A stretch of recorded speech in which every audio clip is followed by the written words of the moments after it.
Welcome to Horror Bois. It's a podcast on the internet. My name is Austin, and I'm joined as always by Chris. And we are the Horror Bois.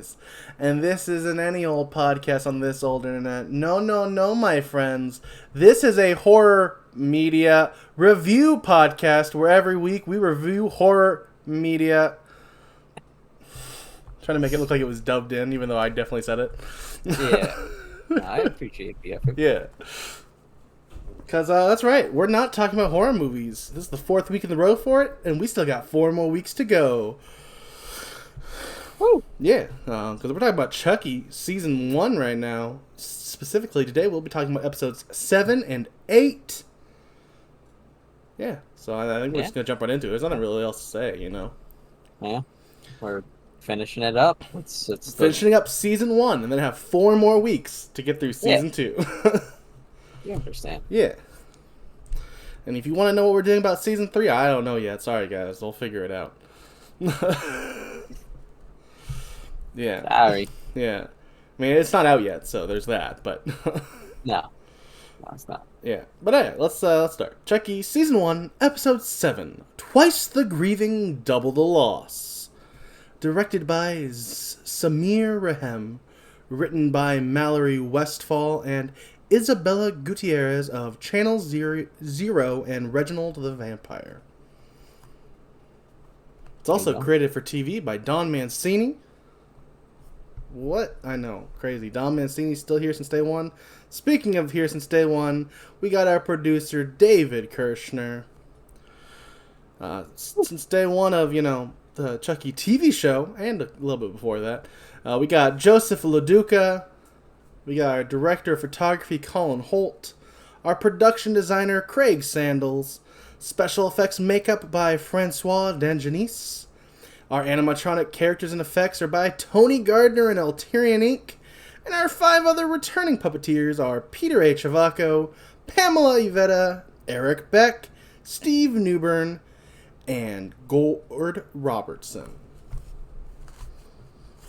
I like the Chucky series because it's the same people, so it's easier, these pre-notes every episode. It is nice, yeah. No, I agree. Yeah. At most, even writer-wise, at this point in the series, we get maybe 1 new writer per episode or something like that, and that's it, because one of the other writers had done at least 1 other episode before or something. Yeah. Well, we open at Bree Wheeler's wake. We see photos of her, so Bree is played by Alexa Doig. We'll bring her up one last time. She's a Horror Boy alum, so, we'll bring her up one last time. Make sure you rest in peace. Yeah. The character. The actress, not the actress. Still alive. Very much still alive. My understanding. Yeah. Logan seems to have emotionally shut down. Junior is sad and angry. Logan is played by Devon Sawa, and Junior is played by Tio Briones. Jake looks on as the Cross family shows that... yeah, I guess that shows. My handwriting. That makes sense. Shows their shares. That's the word that's there. Shares their condolences. There you go. Yep. Jake is played by Zachary Arthur. Lexi Cross is played by Olivia Allen Lind. Mare Cross is played by Barbara Allen Woods. And Nathan Cross is played by Michael Terriol, I believe is how it's actually pronounced. I watched a video where Don Mancini mentioned him, so I think that's how it's actually pronounced. I'm sorry, Michael, for pronouncing your name wrong in the last 5 podcasts. My bad. Sorry. Oopsies. After the Crosses walk away, Nathan says that he can't imagine what they're going through, and Mare Cross tells him to imagine on his own time because she has a heart out at 3, which is just to the disgust of her, family. Yeah, which, fair enough to her family. Yeah, because Mare Cross kind of a jerk. Yeah. Outside, Jake hugs Devon and tells him he's sorry for his loss. Devon is played by Bjorgvin Arneson. Lexi joins them and shares her own condolences. Once again, I guess in case you didn't watch the last episode or the episodes of the actual show, Devin, the character's mother, died. I don't know why you'd be listening to this podcast without either watching the show or seeing our last episode. But just in case. A little bit bizarre, yeah. Yeah. But there's a chance, I guess, so. Jake says they should get together later to discuss what's next. Lexi says she can't because she's on lockdown. Devin says he found out his mom was there last night because someone called her and told her he was there and in trouble. Jake says it was Chucky. Devin says he wanted me to see her die. And Lexi says he did the same thing to Junior. Jake and me too. Wait. Jake adds, me too. Why is Chucky killing our parents? And why is he rubbing it in our faces? Lexi thinks he's just a jerk and asks what should they do. Devin says nothing. Jake says he's not going to stop coming for us just because he gave up. Devin says they try to survive, and if they split up, Chucky will have more ground to cover. It's not totally wrong. Yeah. Jake says they can still do this, and Devin says, no, Jake, we're not good together. Lexi agrees that maybe it's best to just go home for now and be with their families. You know, I guess mostly just her. She's the only one really with family left. Yeah. Junior comes out and asks Jake if he's happy now and says basically he's cursed and that everyone around him dies. And Junior punches him. Junior's dealing with this loss well, as you can see here. No issues whatsoever with the way he's dealing with this. Not at all letting his anger get the best of him. No. Yeah. To be fair, this was the one good thing in Junior's life at this point. So, I mean, still a bad reaction, but, understandable why he's at that breaking point. Yeah, I guess. His dad was never great to him. His girlfriend started being distant, so he broke up with her, and now his mom's dead, so, doesn't have much left. Yeah. Oof. Logan comes out and yells at Junior and tells him to go inside and asks Jake if he's okay. At that point, Tiffany shows up in her red convertible and gives her condolences and gives Logan a kiss before leaving. Right on the mouth. Yeah. Not on the cheek. Nope. Not like one of those friendly Italian kisses. No, right on the mouth.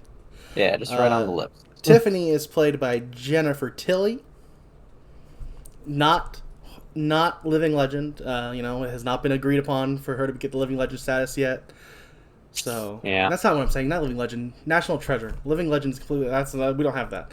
That's not a thing. We don't have that kind of power. Yeah, she does not have a national treasure status by the Horror Boy Alum Hall of Fame yet. So she does not have that. Who knows? Yeah. Maybe when we watch Bound, not for Horror Boy, just for fun. Yeah, just for fun. I mean, after how much they talk about it, I have to see it at some point. Yeah, I'm curious. Yeah. So yeah, Jennifer Tilly. Junior sees this. Yeah, that's it. That's just Junior sees this. It's important to know that Junior saw this happen. Yeah, and he is not happy about it. Surprise. Yeah. We head to our title card made out of gravestones of Chucky's victims over the years, including such luminaries as Redman. I just happened to see his name. But it also has a lot of other people throughout the series. Include especially this specific, the TV series, but also the film series as well. Yeah. Tiffany, I already read that. I don't know why I jumped up to that. We come back from the title card to a flashback of 1988 Chicago, where Chucky and Tiffany move into an apartment.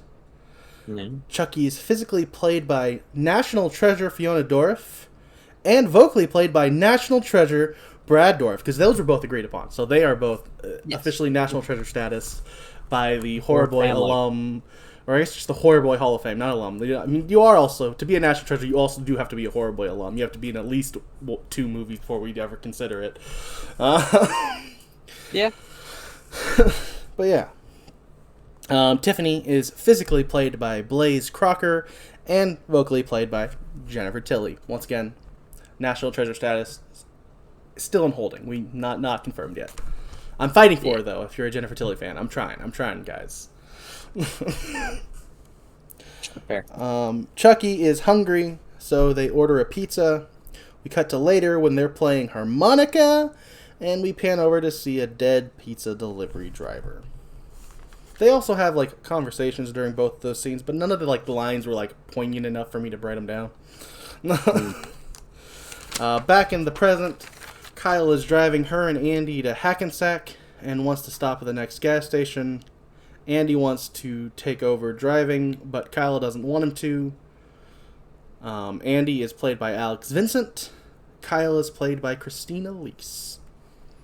Andy fills up the tank while Kyle picks up some cigarettes and some driving gloves for both of them.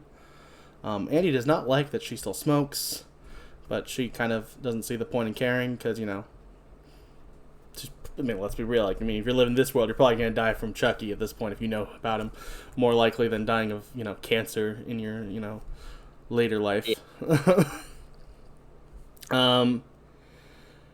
At this point, Andy's now gets into the car. He sees a picture of Kyle's husband in the car, or boyfriend. I guess we never confirmed that they're married, but he sees a picture of Kyle with her significant other, and he locks the door and drives away to, you know, without her, to keep her away from the trouble. He doesn't want her life to be ruined. He thinks, my life's already ruined, but I don't want to ruin hers, basically. Which is fair. Yeah. Spoiler: she still shows up later. It didn't work. She does not.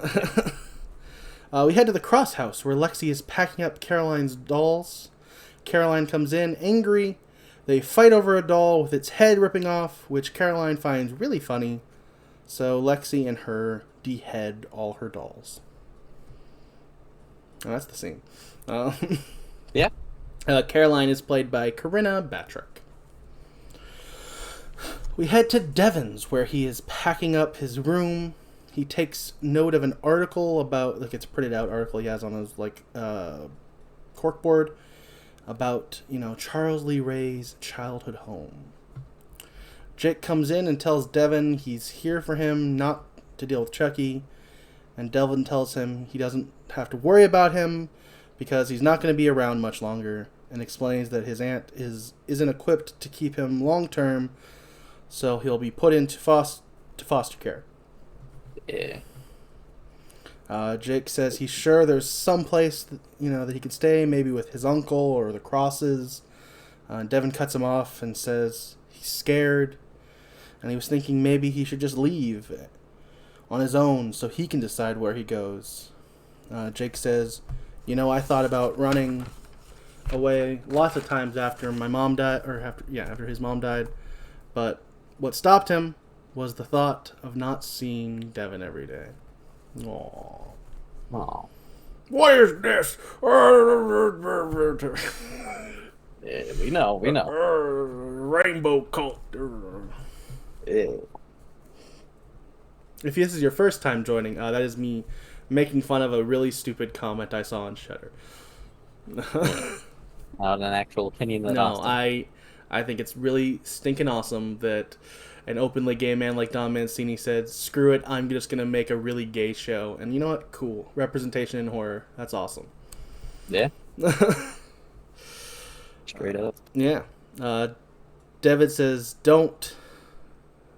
wait, what? I guess he says don't. Don't, Jake. Being around you hurts. All I can think... I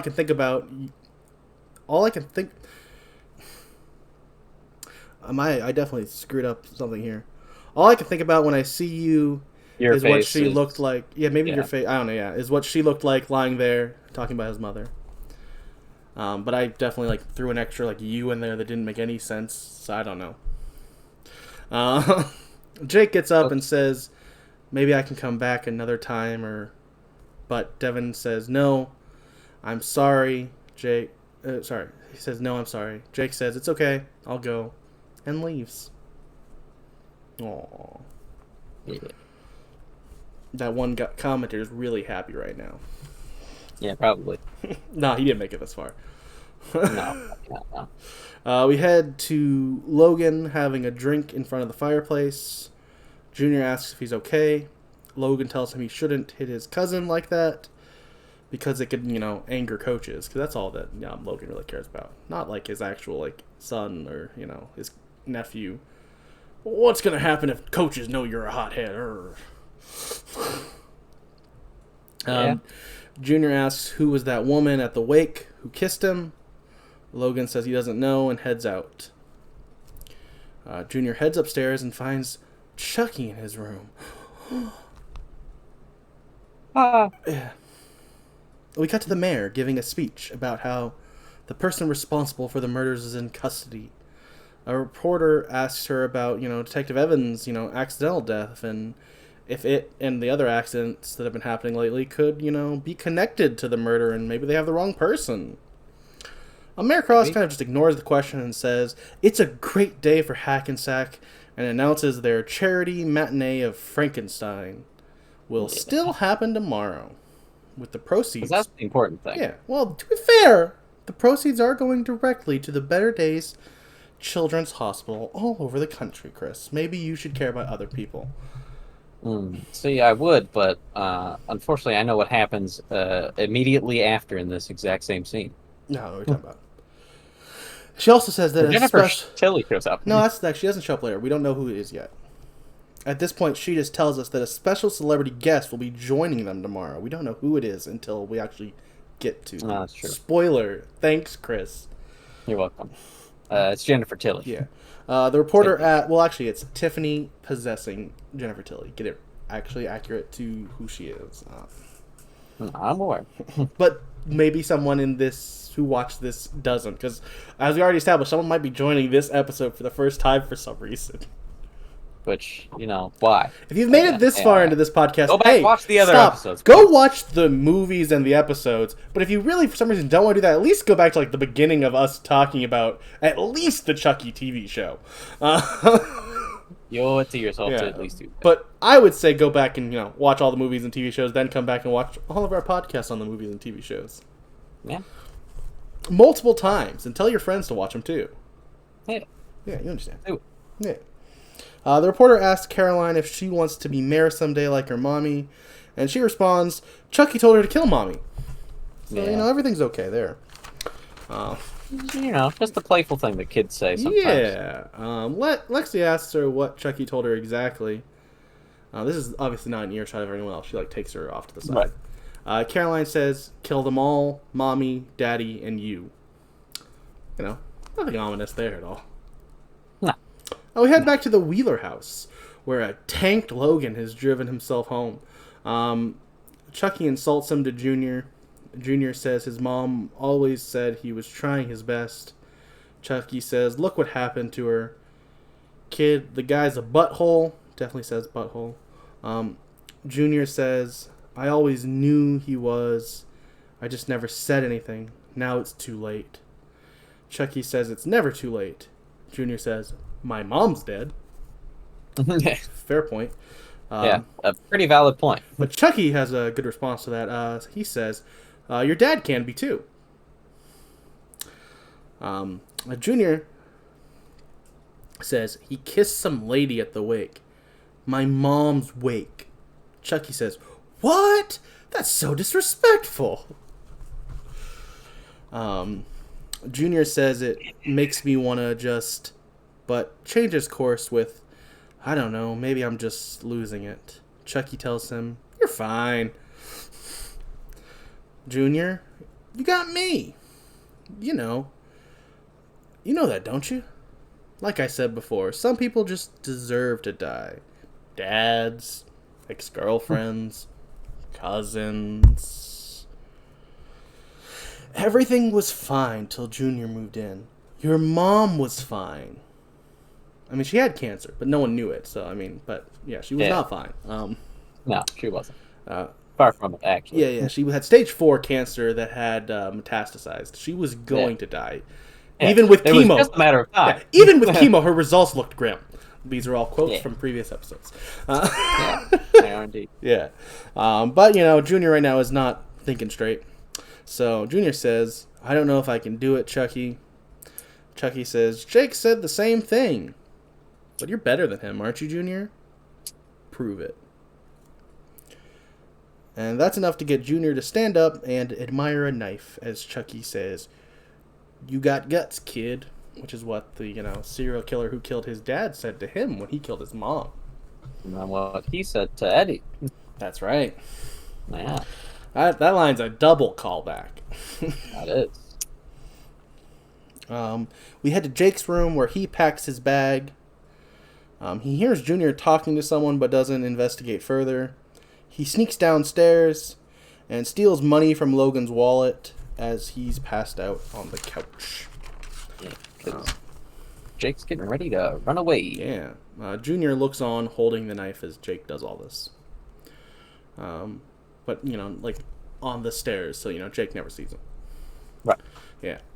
We head to Devin, who, after looking at photos of him and his mom, he grabs the printout of the article on Charles Lee Ray's childhood home and his stun gun.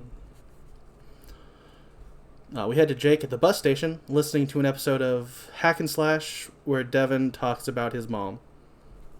That's it. We head back to our flashback in 1988, Chicago, where Tiffany comes home to Chucky killing a woman. And it's really, I didn't write down any of the dialogue in this scene, but I really like the dialogue because it seems like the way she's talking about it is like she caught him cheating with another woman. Because, killing is their thing, and, he doesn't kill without... they don't even kill together anymore. Like, it's just funny dialogue. Yeah, that's the gist of the scene. Chucky leaves the fight and the apartment. Back in the present, Tiffany is outside the Wheeler house. She's brought her famous Swedish meatballs. Junior says he knows her, and she replies, aren't you a little young to have seen Bound? Which I believe is our either second or third time Bound has been referenced, but spoiler for season 2, not the last time Bound will come up. Apparently that's like the one movie that Tiffany has seen of Jennifer Tilly, because it's the only one she ever brings up. True. That is true. He says no, that he recognizes her from his mom's funeral. And then Tiffany implies that her and Logan had an affair before leaving. And fun fact, according to Jennifer Tilly, that at least her interpretation of the character, and I think Dom at least somewhat agreed, is that this in character for Tiffany was not like this big plan her and Chucky had. She just decided to do this, like to kiss him, and like it happened to work out perfectly for their plan. Huh. Yeah. Yeah, so she leaves. Because, she's done her damage. We cut to Devin. Yeah. More than she knows at this point. But, we cut to Devin arriving at Charles Lee Ray's childhood home. He breaks in through a window, and Nika calls for help. We head back to the bus station. Where Jake sees a courier with a good guy doll. The courier is played by Kevin Finn. Jake bribes him with $350 plus tip and gets the doll and the address he was supposed to bring it to. That's the scene. Yeah. Oh, sorry. Sorry, it's not the scene. The scene's not over. I lied. Well, yeah, he does also throw Chucky, or not Chucky, the good guy doll. Well, you're jumping real quick. Jake takes Chucky, takes the doll out and tells it to talk to him. And in good guy doll voice, it says, "Hi, I'm Billy. Wanna play?" Not Chucky. He's Billy. Correct. And good guy doll voice is Nick A. Fisher.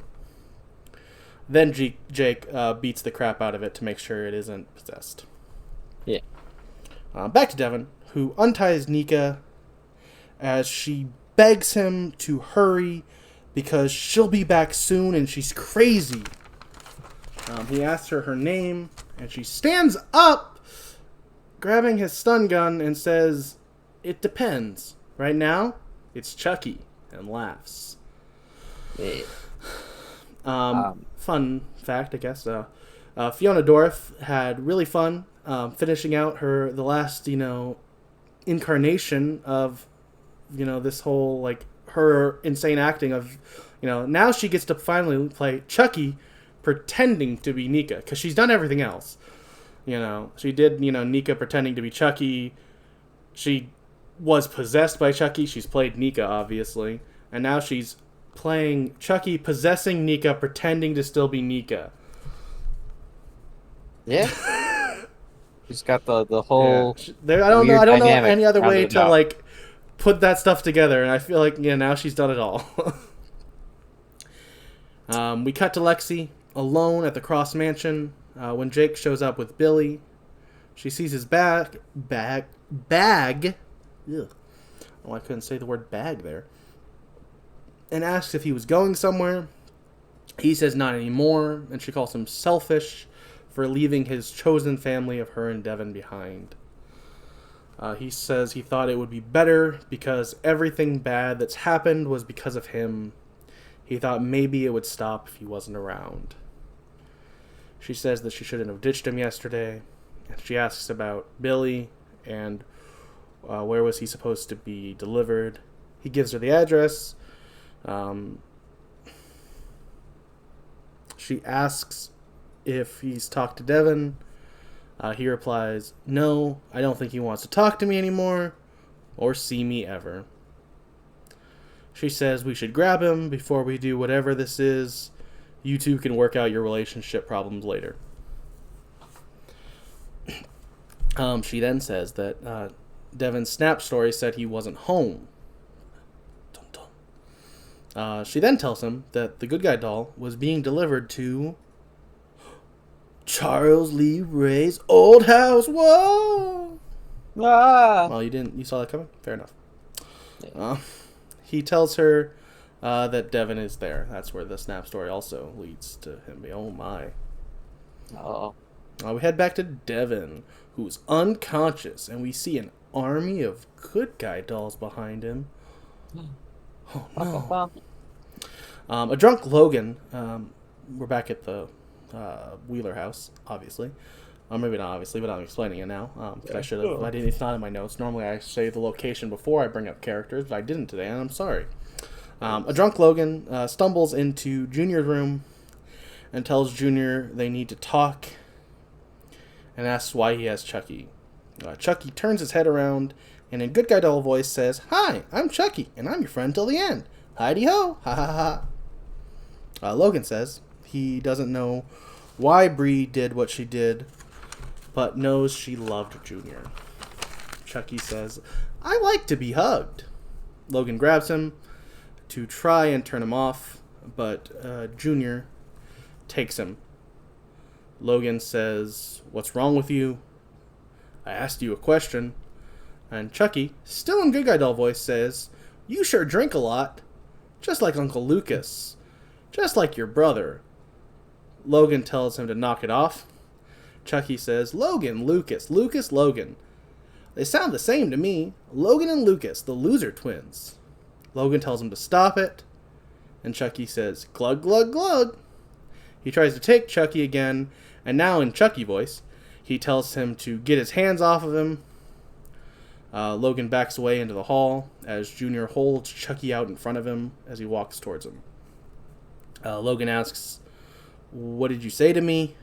Because, by the way, he didn't just say get your hands off. He says get your bleeping hands off me. But, I don't curse, so I had to cut it. But it does explain Logan's reaction. Specifically, he's like, "Oh, what did you say to me?" He's mad because, how dare his kid curse him. Chucky... Wait, no. Chucky will be the one talking, but I gotta find my spot. Chucky replies, "You heard me, Dad."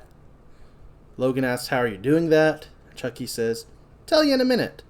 But now that I've got your attention, Dad, let's talk about the bad woman at the funeral." Logan asks, "What are you talking about?" Chucky says, "Cancer wasn't enough, huh? You had to cheat on her too? Real classy, Dad." Logan says, "Don't, Junior. I would never do anything like that. You know I wouldn't." Chucky says, "No wonder she jumped." Logan yells, shut your mouth. Logan tries to take Chucky, but falls down into the wall so hard that it knocks the camera ajar. Logan says, "Look at you. You couldn't even talk to me like a man. If your mom saw you, she'd be ashamed." Junior says she killed herself because of you. Logan says, "No, no, no, no, no." 5 no's. Make sure you know the 5 no's. Very important.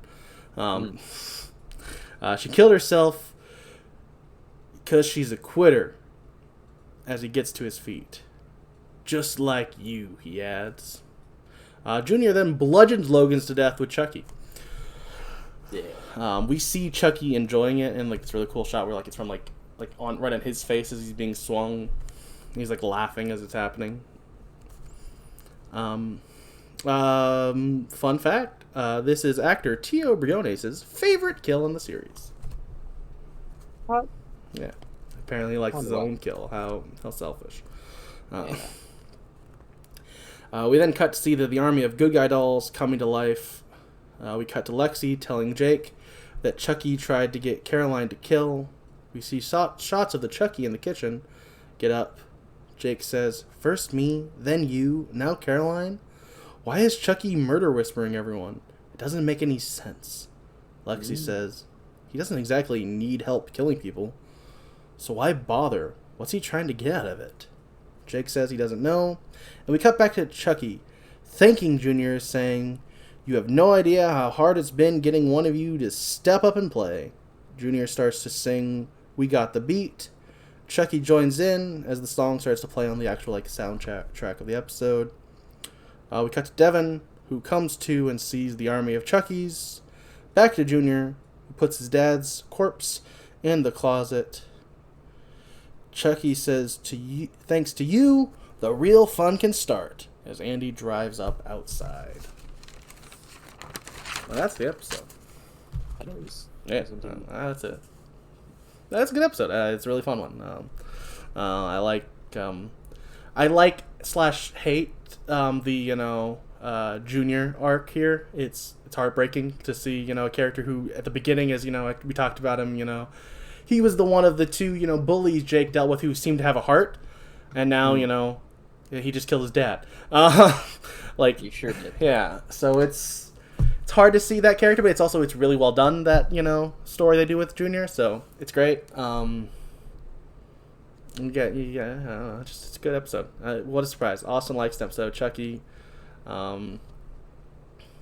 That's it. That's a good episode. Yeah, that's fair. I do like that whole back and forth between Chucky and Luke, Logan, even. Yeah, they're the same person. Lucas is dead. Clearly. Logan, Lucas, the loser twins. I both like and also dislike the the Chucky bludgeoning kill, just because it doesn't make sense from any logical perspective. As soon as I start thinking about it, I go, wait, no, yeah, Chucky's plastic and also flesh, so he would also explode as he's being used to bludgeon Logan to death. But anyways, I don't know. I mean, especially later we find out Chucky, spoiler for the next episode, Chucky isn't just a toy. He's supernatural, He's supernatural, but he does also have all of the same qualities of a human. So it's not like one human skull is going to be harder than the other. Yeah, that's fair. They would both explode. Yeah, that's fair. And then the "We Got the Beat" thing was pretty cheesy after. It's fair. It was funny because we got the beat after he beat his dad to death, but also I was like, no, I don't think that is something a kid would do after they beat somebody to death. Is just start humming "We Got the Beat." But other than that, yeah, I really enjoyed the episode. Fair enough. Those are my only gripes. All right. Well, let's move on to our Let's do it. Season 1 finale. That's right, Episode 8, An Affair to Dismember. Whoa. Director is Jeff Renfro, who this is our first time we've had him at all, kind of, because he is one of the executive producers of the show, but this is the first time he's directing or doing on the show. Taking the helm? Yeah. Writers are Harley Payton and Don Mancini. All other crew are the same as the last episode. Nice. Yeah. We open with Andy ringing the Wheelers' doorbell. Junior asks Chucky who he is, and Chucky says he's someone who never had the balls to be one of us. Junior adds, or the height, dude's almost as short as you. Just being mean to poor Andy. Yeah, poor little... And also, therefore, Alex Vincent, you know? Yeah. Hey, I mean, 5'5" not that short. Fine. Yeah, it kind of is. No, it kind of is. You know, respect to Alex Vincent, but that is... A little short. Yeah. Short king. Yeah, short king. We stand a short king here on Horror Boys. Downtown Kentucky. We're not downtown Kentucky. This is Horror Boys. Podcast. It's a different. We don't talk about that on this channel. Redact that. Yeah, cut that, please. Me. Oh wait, not gonna do it. Nope. Yeah. No. Chucky agrees and laughs. Junior goes to answer the door. Andy says he's a friend looking for Jake. Junior says he's not there. Andy asks about his mother. Junior says she died. Andy says she died? How? Junior says, not that it's any of your business, but she killed herself. Andy asks if Junior's dad's home. Junior says, yeah, actually, he is, and invites him in. Junior asks how Andy knows Jake. Andy says we met on an online chat group for good guy doll collectors. And that, does sound really creepy if you when you think about it like that, it is kind of creepy. And said that, he had one for sale. Junior says, I didn't know he was getting rid of Chucky. Andy asks if Chucky's there because he'd love to have a look at him. Junior says, I don't think you'll be disappointed. They head to Junior's room, and Junior says, huh, he was just here. Andy asks, your dad or the doll? Junior replies, both, actually. Junior calls out for his dad and says, my mistake, I guess he went out. Andy asks, with the doll? Junior says, I guess. Junior's trying to, think on his feet here. Yeah. Andy asks where his dad went. Junior says, probably out with his girlfriend. Andy hears a noise and asks if he can look around for Chucky. Andy checks the closet, but Logan isn't in there anymore. What? Aww. Andy says, look, I'm sorry. I know how weird this is. What's your name? Junior says, Junior. I'm Jake's cousin. Andy introduces himself. Andy asks if he really thinks his dad took Chucky out with him. And asks, hey, maybe we can call him. Junior tries to kind of deflect and be like, well, why would we do that kind of a thing? But agrees. And they follow the ringing to Logan's phone in the bathroom. Andy checks the full bath for Chucky. But when he doesn't find him, he leaves, telling Junior if he sees Jake to tell him to call him. And to stay away from Chucky if he sees him.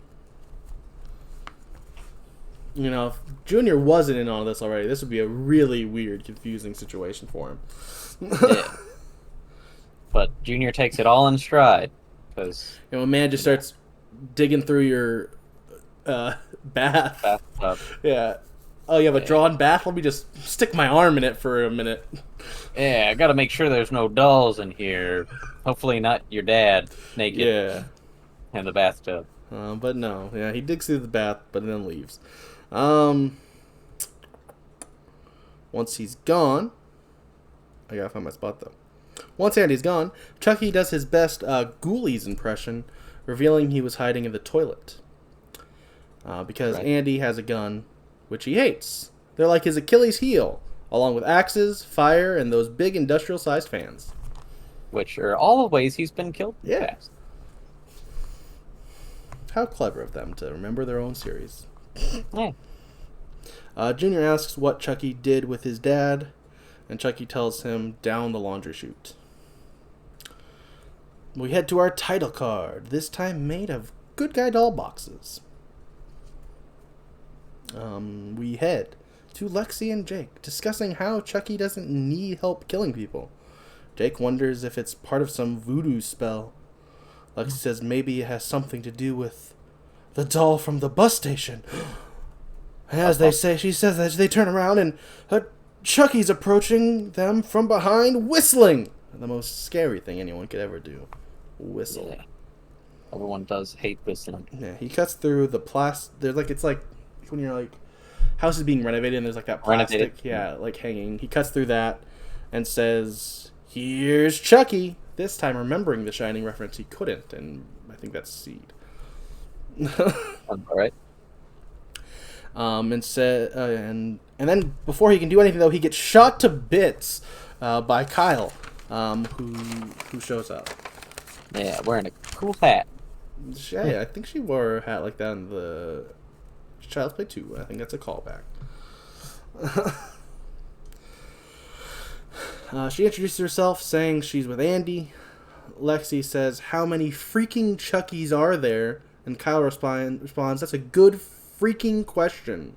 Which is not me censoring them, but them. No, they are just saying freaking. Yeah, they are actually saying very that. Exaggeratedly. Yeah. And I would assume that it's because that they are kind of censoring themselves, the show, because they're only allotted 10 F-bombs per episode, with this one already getting a special pass for 12.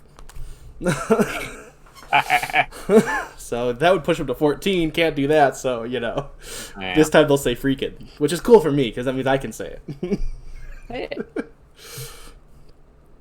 Kyle says they need to kill all of the Chuckies.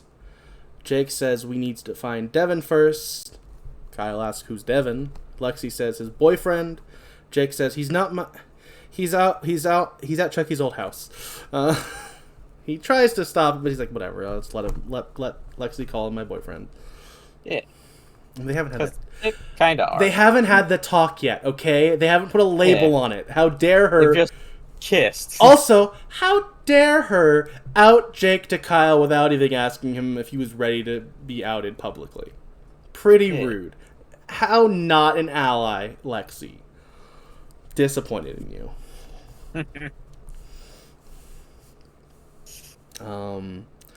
Kyle says, well, trust me, if we're going into the lion's den, we're going to need help, and we're going to need Andy, and we're going to need a lot of coffee. We transition to Jake and Lexi drinking coffee. Jake asks, where's Andy? Kyle tells him, don't worry, he's on his way. Excuse me. Lexi says, okay, so Chucky can, splinter himself into other dolls? Kyle says, only good guy dolls if it has to be an identical vessel, except for Nika. Which is, I guess, just that one line way of explaining why Nika's all these. Which, here's the thing. I'm fine with it. I understand when you make up weird, convoluted voodoo stuff, you're going to probably have to slightly retcon things at times. I'm fine with it. Because Nika is the daughter, even. Of but she's not. A girl that he liked. Oh, okay. I was saying, if she's not his daughter. They never went that far. No, she was pregnant when he met her. Yeah, no. And also, that may not happen due to another scene that happens later in this that kind of makes it feel like that scene may have been retconned out, which I'm okay with because that scene kind of sucked. No, it did. Or if it does not retcon it out, there definitely is a piece of connection that doesn't make sense to get from 1A to 1B. We'll talk about that when we get to that point. But yeah, so they have to be identical except for Nika. Jake asks who's Nika, and Kyle explains she's a poor girl at the asylum. That Chucky possessed her too. She says a few weeks ago there were 3 dolls. Jake, we thought you had the last one, but here's the thing. If Chucky can corrupt an innocent, if he can get just one kid to kill someone, he can make an entire army. Bum, bum, bum. Yeah. Which, once again, adding an extra rule that wasn't there in the, when he split himself into 3 last time, but now he needs it, and it's fine. I'm fine with it. Once again, the Book of Voodoo is vast and endless, and we can never a know lot all of voodoo of the spells can only be done at there. like a certain time. There was a certain moon that only happens once every 10 years. Let him do the Ade Boku Dumbala spell where he split himself into 4 people. This is a different spell that lets him corrupt one innocent and then make army if he has one innocent. Yeah. Kill for him. Yeah, no, it makes sense actually if you think about it. If you make up stuff to make it make sense, it makes sense. Well, yeah. The thing is, it's all made up. So yeah, who cares? It's fair. And here's the thing: I'm jokingly trying to over it, but I don't really care watching the. I'm just like, oh, okay, yeah, new rule. Yeah, new rule dropped. All right. Just like that's how I am more upset at other things that have happened in this series than this. Yeah, some people, were mad about the Ade Boku Dumbala and cult, and I didn't care. I was like, oh, whatever. Yeah, new voodoo dropped. Cool.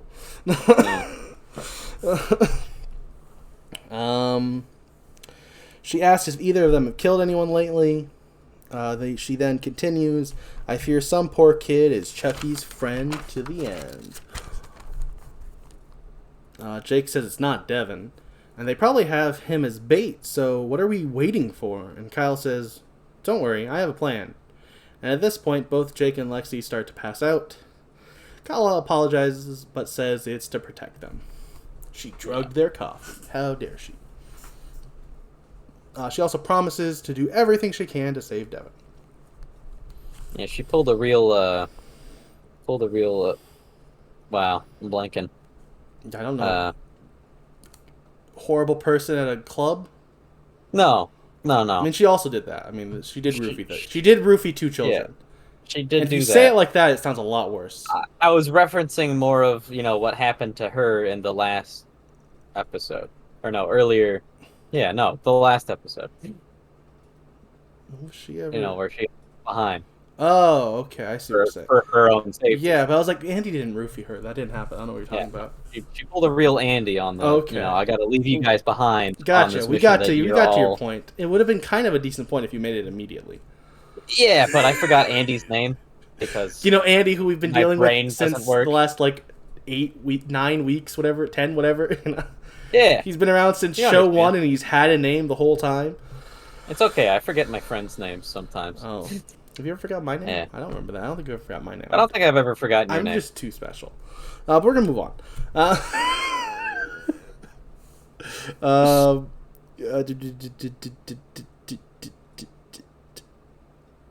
We head to Tiffany, returning home and finding Nika on the floor. Tiffany is about to sedate Nika when Nika kicks Tiffany back, revealing she's Chucky. Chucky says he's disappointed in her and asks how many times has he had to kill her, and he settles on 4, including doll bodies. Yeah. But says, this will be the last time. Tiffany says, you can't kill me, Chucky. You need me, or the plan won't work. Think about it. Chucky says thinking is for losers, and is about to stab her when Junior and Chucky the doll come in. At this point, for these 2 characters, I will be referring to them as Chucky Doll and Chucky Nika when they're in scenes together. But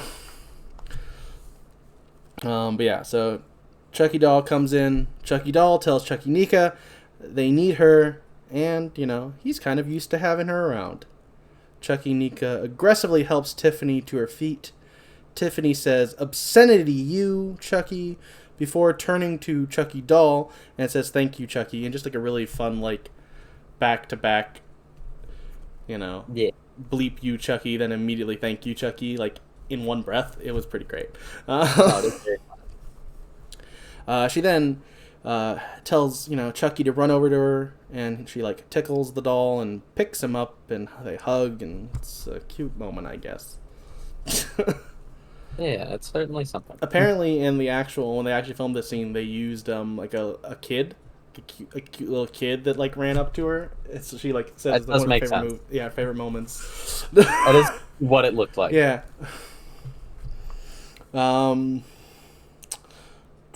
Junior at this point is just looking on very confused. He is kind of getting, maybe he has that buyer's remorse. He's like, what did I just sign up for? Yeah, he has picked the wrong team. To be fair. They all head downstairs to see Chucky's army. Chucky says it's all thanks to Junior, who's going to kill Devin now. Chucky Nika says not yet, because he could still be useful. Chucky Doll addresses his army, saying pretty soon the good guys are going to come for him, and then we're going to party like it's 1999. Chucky continues, and then Vaya con Dios, kill 'em all. Which Vaya con Dios does not mean kill 'em all, if you don't know. It's just, yeah. I believe it means like with God or something like that. God with you. It wasn't exactly God with you. What was it? I looked it up earlier, and I'll look it up again while I, casually just, keep the conversation going. Yeah, whoa.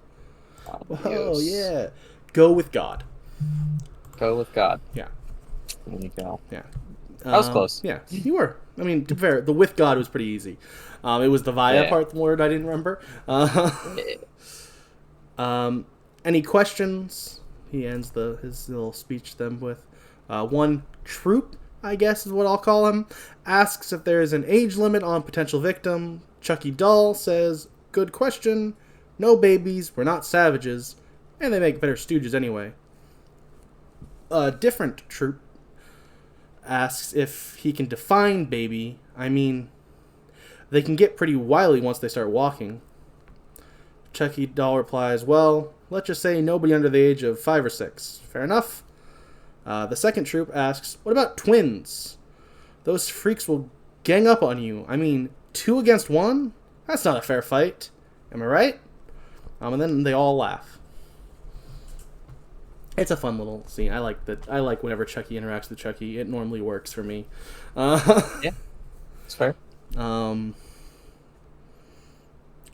We see all of the dolls have been loaded onto a USX truck, and Tiffany gives the instructions to deliver them tomorrow night at the theater. Tiffany comes back in and brings cookies to Junior. Chucky Doll and Chucky Nika are bonding. Tiffany is mad that Chucky is ignoring her. She tells Chucky, you really need to get over yourself. You are the most self-involved man I have ever met in my entire life. The Chuckies ask who she's talking to. Tiffany says, strictly speaking, neither of you is a man at all. A real man would know how to treat a lady. Chucky Nika says, but I don't see no lady. And Tiffany slaps her, bringing Nika back to the driver's seat. Metaphorically, it's not like they just randomly get in a car out of nowhere for this scene. If they were, it'd be advantageous to Nika because, her legs doesn't work. True. Her legs doesn't work. That's proper English. Tiffany says, at least she treats me with a little respect. And Chucky says he's sorry and maybe he should get over himself. And sometimes that takes a real sacrifice. And he tells Tiffany to kill her. And when she can't, he tells Junior to kill her. Junior's about to when Tiffany starts cutting off the Chucky doll's head in this awesome gore effect. It looks so cool.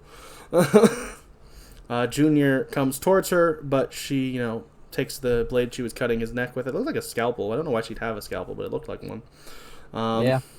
She says that Junior needs her to get out of town before they find his dad's corpse.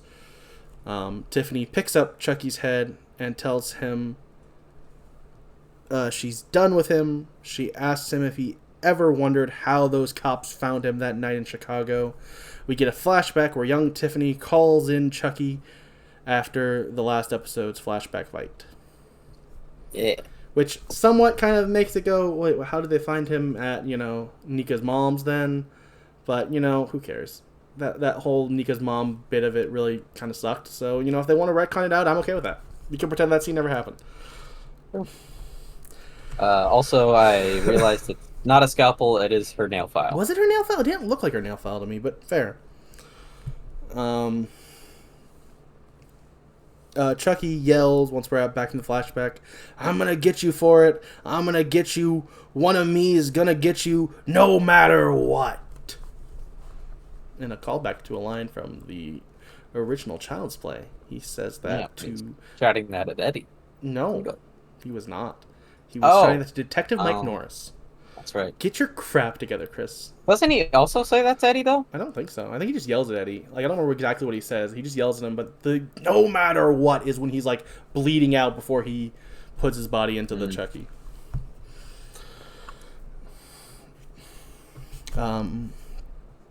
Tiffany says he won't because he needs her, and besides, it's like her mother always said, if you love somebody, set them free. Well, I'm setting us both free, Chucky, and drops his head, saying, Vaya con Dios, see you in hell. Tiffany then sedates Nika and has Junior tie her up, while she sets up a laser bomb her darling Glenda gave her. Remember Glenda? She's back. Glenda still exists. They still exist, guys. And specifically, it is they, because she then also says they have an exquisite taste. So Glenda is non-binary, and so is Glenn when we see them both next season. Spoiler. It was in all of like the ads, so they want you to know at this point. In the convertible, Tiffany sees that Junior kept a Chucky, and she says he can keep him, but he has to clean up the mess. They drive off.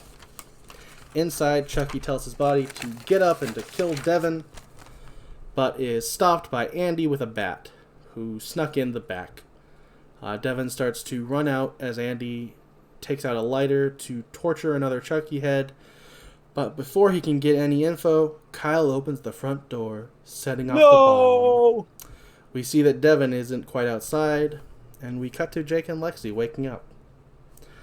Lexi checks her phone and sees her mom sent a lot of texts worrying about her for real for once, which is, I guess, kind of good, but also not because of the situation. She tells him to check his alerts. When he does, he finds out that the explosion and how casualties are being reported. He starts to freak out, saying, "Not Devin," and Lexi starts to cry and says she's so sorry and hugs him. Jake heads to Devin's room to mourn the loss of his love. When Devin shows up, we got you, faked you out, haha, idiot. Yay. Yeah, me, the first time I watched this, going, oh, they killed Devin? Dang. Yeah. Fair. Yeah. I also got faked out. Yeah, Devin shows up revealing that he's fine. Jake kisses him passionately. Gosh darn rainbow cult. And Devin tells him, I lost my place. Kyle and Andy weren't able to get out. Jake tells Devin that Kyle said Chucky needs to convince an innocent to kill somebody. If he does, he'll have an army. But who's the innocent? And who did they kill? Devin replies, he killed his dad. Which is, weird, because we don't even know who did it yet. It's kind of weird that, it's Jake's, like, wait, what? We don't even know who, what? And then he also tells him that, it's Junior. Devin tells Jake about the Chucky army and how they were taken away on a truck.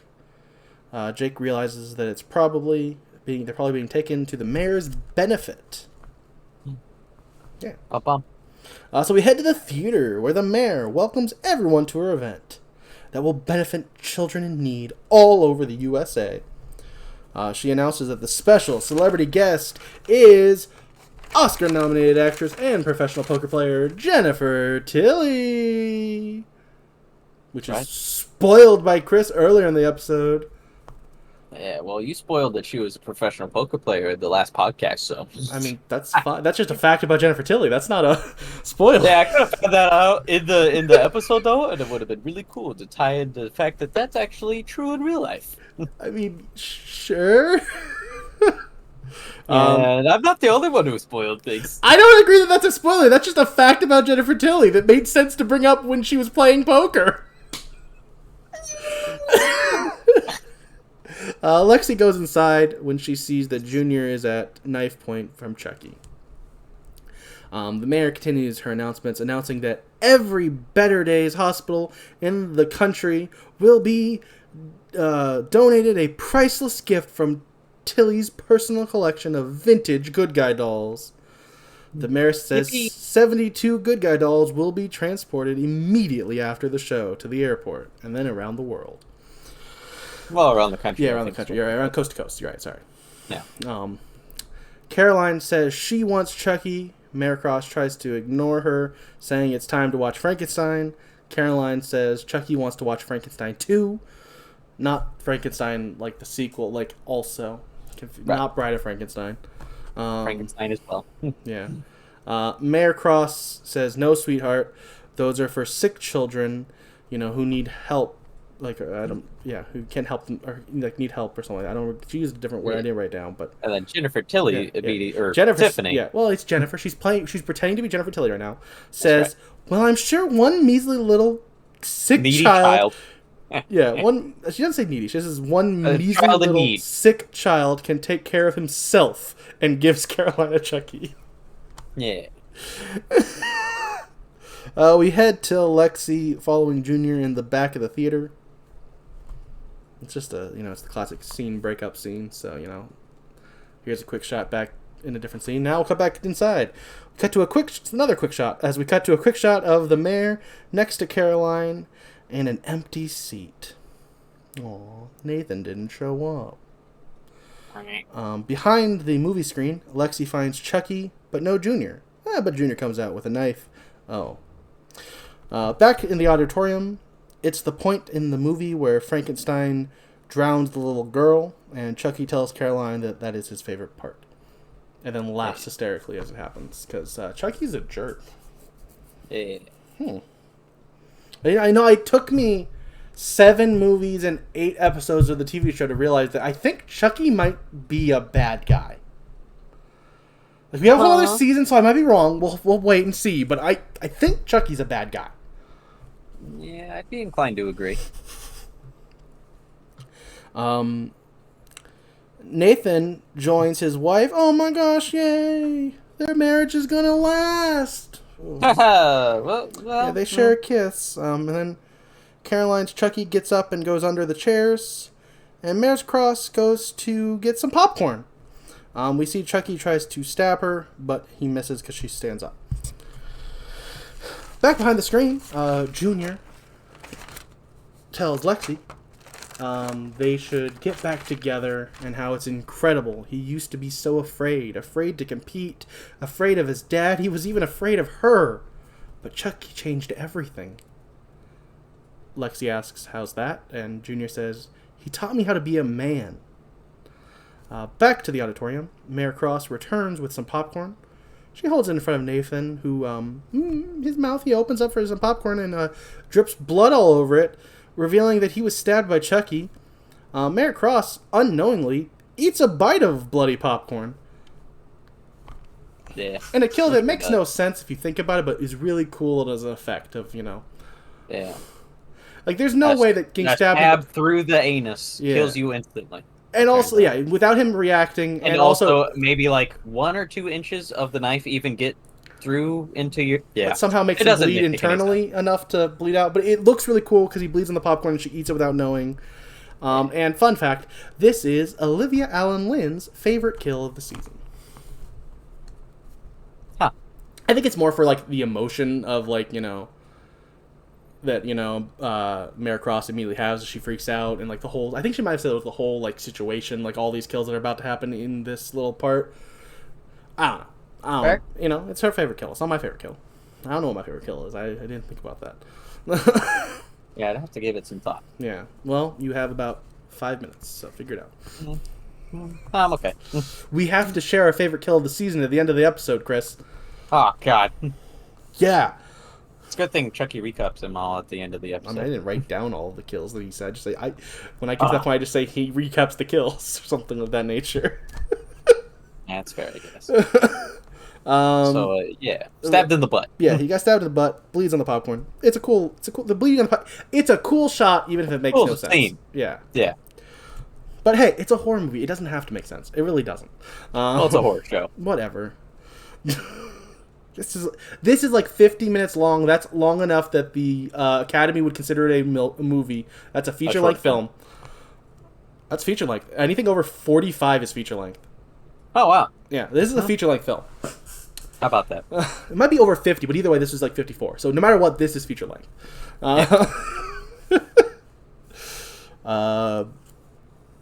But yeah, then Chucky starts, as Mary Cross freaks out. Also, fun fact here, as she's like freaking out, she like gives like a real like horror movie style scream.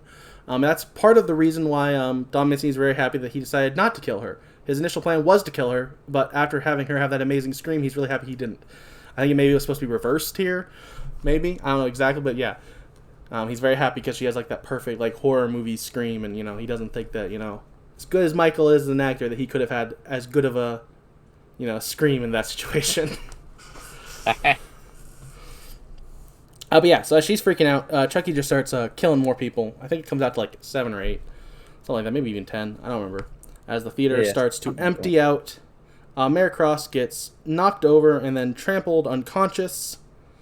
We head to Chucky telling Lexi that she's one of us, that's who you are, a winner. And you know what winners say? Obscenity to the losers who can't take a joke. He doesn't. He actually says an obscenity, but yeah, I don't curse. He says, "Frick," but not that. You're right. He says obscenity. We don't want to make. Kyle was in this episode, so we're making reference to Child's Play 2. It works. Obscenity. Junior tells her to come with us, and it'll be better than ever before. You and me together. Lexi says, I'm not like that. Chucky says, you're exactly like that, and you know it. You and Junior are made for each other. Back in the auditorium, Jake and Devin arrive. Devin takes Caroline, the only one not freaking out, outside to safety, because, she's just enjoying the movie. Yeah. She didn't realize everyone was freaking... She must thought everyone was really scared of the movie. It is a horror movie. Apparently, 6 or 7 other people also were just enjoying the movie, because while everyone else was screaming and evacuating. I don't know if she was really paying attention to anything but the movie, to be fair. I don't know if she saw the other dead people around her. Well, I'm saying the other people that did get stabbed shouldn't have been. Because it also doesn't make any sense that they got stabbed in the butt while everyone else was evacuating. Well, to be fair, they do kind of show it's like it was evacuating in a yeah. They kind of it happened in a wave, and he was apparently getting to them as it was happening. And whatever, they're dead. Accept it. It is silly. Yeah. Any way you look at it. Whatever. It's to bump the kill count. Yeah, no, it is.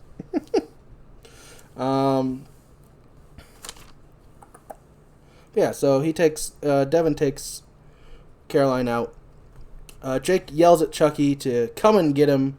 And Chucky says, once I hack you to pieces, the world is going to forget all about you. Eventually, they're going to forget all the names of everybody who died tonight. All they'll remember is the number of people I killed, my body count. And they'll remember my name.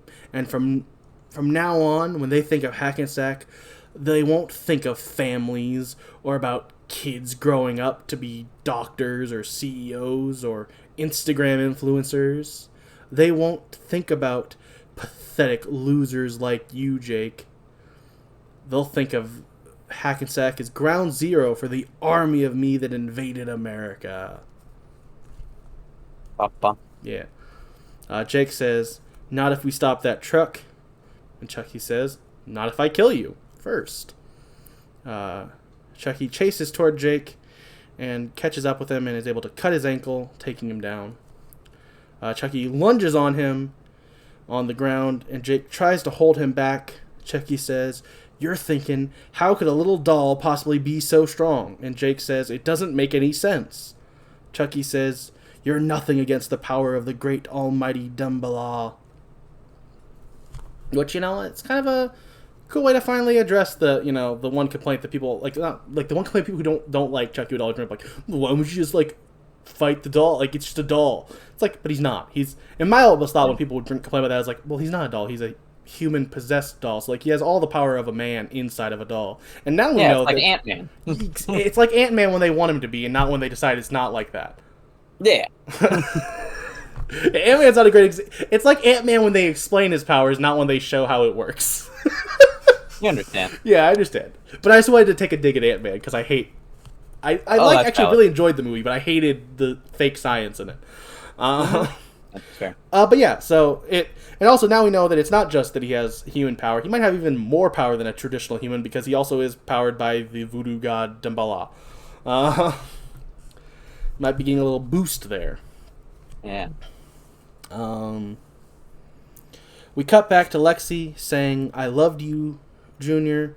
I honestly did, because you were kind, because you were loyal, because you forgave me every time I screwed up. I was a bad woman. Lady. God, I was such a bad woman. And you were the sweetest boy ever." Junior seems a little moved by this, and Chucky says, "I think I'm going to be sick. He's not a boy, he's a man." Lexi says, "No, Junior, you're a boy, and you'll never be the kind of man he wants you to be." Chucky says, "Kill her now, Junior, or I'll kill her," or something like that. Or I'll kill both of you. Yeah. Does he say I'll kill both of you? He might. Yeah. Okay.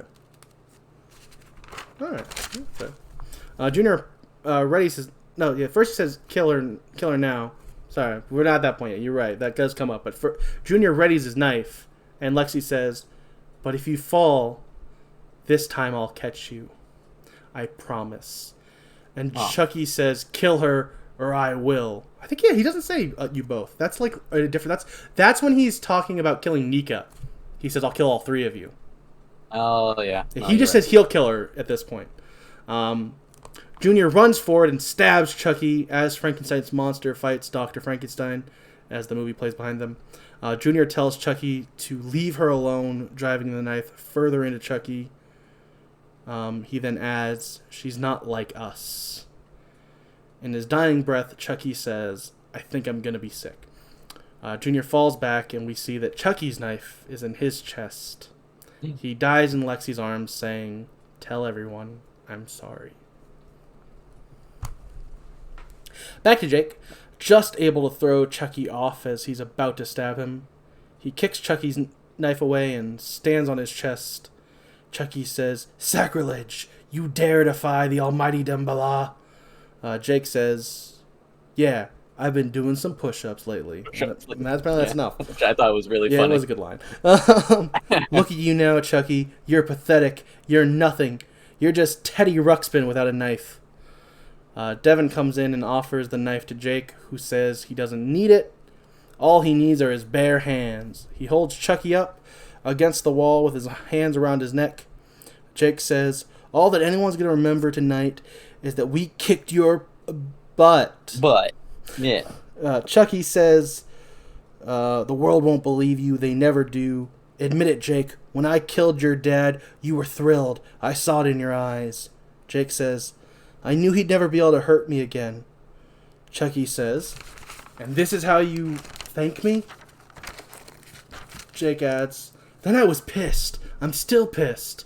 That we never got the chance to work it out, or to be friends again." Chucky says, "I was your friend. I accepted you. Your father never would have." Jake says, "Yes, he would have, if he only got the chance to meet Devin." Chucky says, "Oh, that is so gay." Jake then chokes him till his eyes pop out. And actor Zachary Arthur's favorite kill.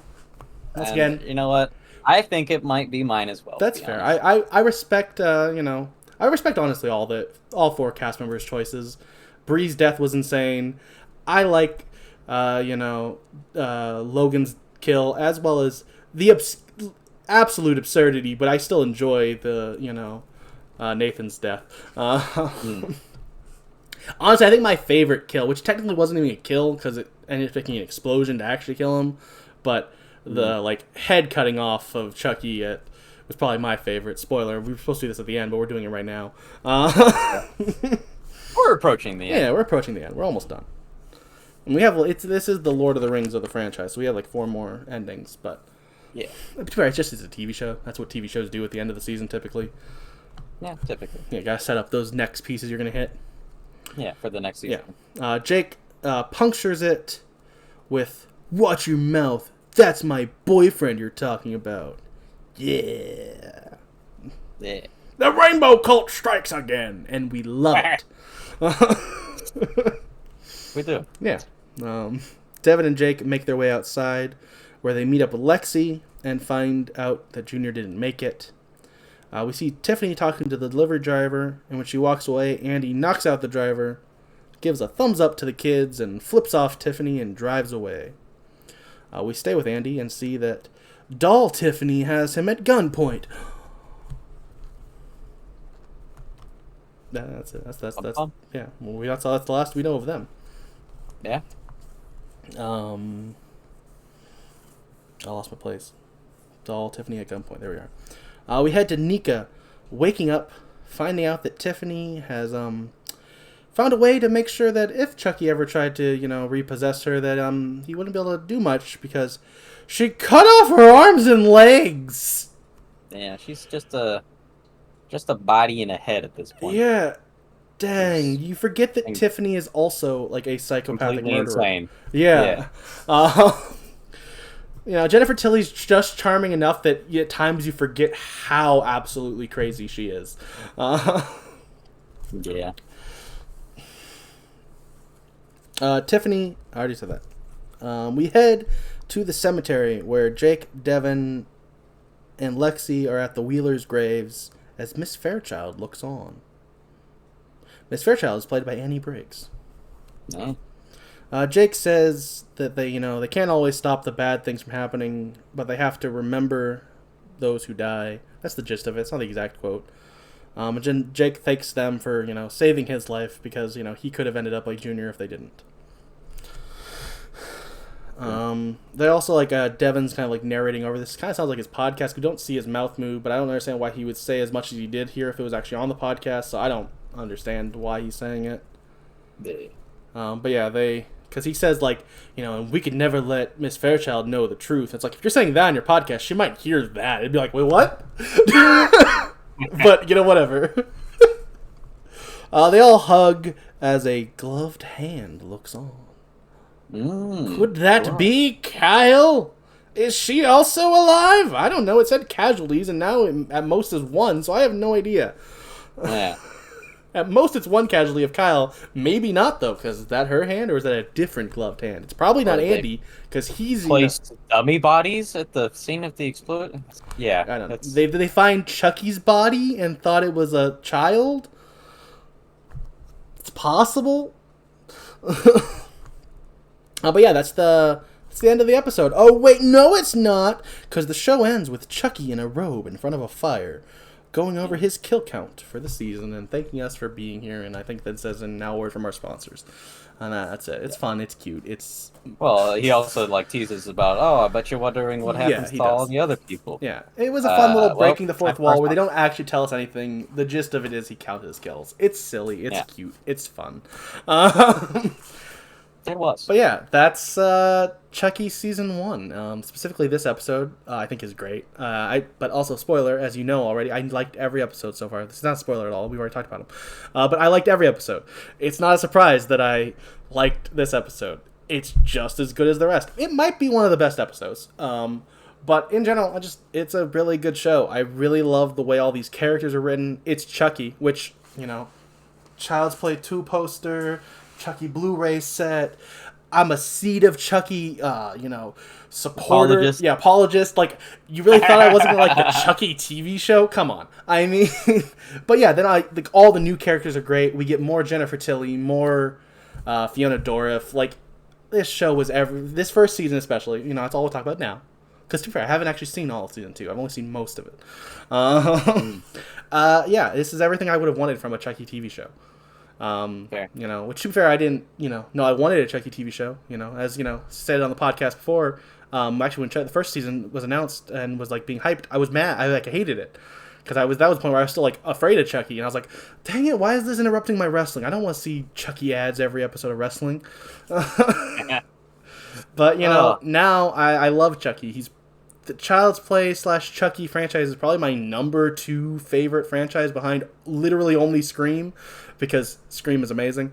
But Chucky in general is great. I love that new, I'd say the new trio of kids. They're all really great, but I also huge credit to Tio. He was never part of their gang, but Junior is a great heartbreaking character we watched, and it took really good acting to make you care about that. It's not like you could just throw any kid actor there and that would have worked. Yeah, credit to all the kid actors. Huge credit to once again, yes, we're wrapping up this season. Huge credit to Olivia for making me absolutely, and Don Mancini and all the other writers for making me absolutely hate Lexi at the beginning of the season, but then by the end, love her. She's an amazing character. That is crazy to be able to make you go from absolutely, she's the character you go, oh, I can't wait for her to die, and then by the end you're like, oh no, she's one of the best characters. She's she's one of the cool heroes. That's this show. I could just say how much I love this show for hours, but I won't. I'll stop. It's great. This season's great. I'm looking forward to talking about season 2. Fair. Yeah. Overall thoughts on season 1. I really enjoyed it. I'm glad that I managed to restrain myself and watch this as we reviewed it, instead of just binging the entirety of season 1 at the get-go, because I was tempted to after watching the first 2 episodes, because that's how much I enjoyed it. I think in this finale episode specifically, we had a lot of satisfying closures to a lot of arcs, even with all the crazy deaths that we had, having Logan die in the last episode, and you're like, oh geez, well, what's gonna happen to Junior? And then Junior dies, but in a way that still redeems him after what he did. I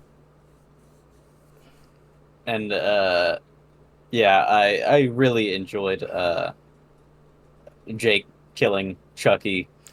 Just felt very satisfying and impactful, especially with everything that he had to go through. And also, just after the "that's so gay" line, and he just I was like, yeah. You go. Tell him. But even having that whole line where he shows that, he was glad to escape the abuse of his dad, but he's also mad that he never got a chance to redeem that relationship. That's a pretty grown up thing to do. I thought we've talked about it a ton during the course of this franchise and the series as well, and we probably will continue to do so in season 2. But the writing is just always phenomenal, and the characters. You heard that? He said always phenomenal. He now likes Seed, guys. He said always. No, he said can't take it back. He said always. Almost always phenomenal. He said always. He likes Seed, guys. He's one of us. 90% of the time, it's phenomenal. Darn it. Thank you for reminding me. You're welcome. But I really enjoyed it, and I'm looking forward to season 2. If you're looking forward to hear us talk about season 2, tune in next week for us as we talk about season 2, episodes 1 and 2. Episode 1's called Halloween 2. I don't remember what episode 2 is called. Sorry. Is it called H2O? No, it's called Sinners something, because you'll see why. Yeah, okay. It has the word sinners in it. I don't remember exactly. I don't remember the exact. It's something. It's probably gonna be kissing in it and stuff.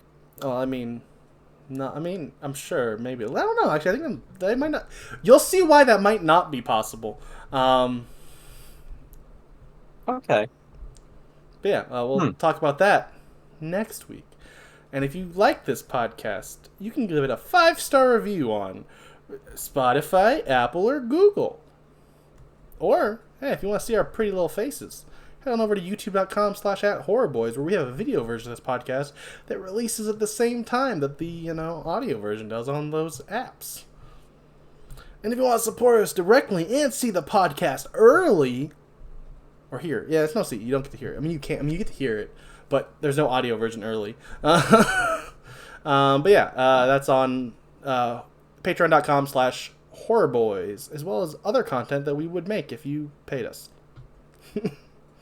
But yeah, I've been Austin, joined by Chris, and we'll see you next week. Bye-bye! Bye bye.